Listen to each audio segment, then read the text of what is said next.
Ay bu dağlar haram dağlar, yüreğimi yaram dağlar. Neler gelipti başıma, kimler gülüp kimler ağlar. Bu dünya fanidir fani, çok zerrindir kalan hali. Azizimden azizim can, gözüm kalmasın yollarda.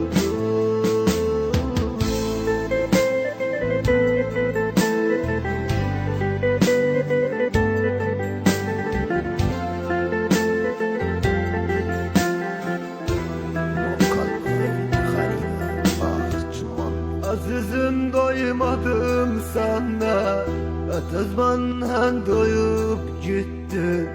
Ecelim var bu gurbette, beni yalnız koyup gitti.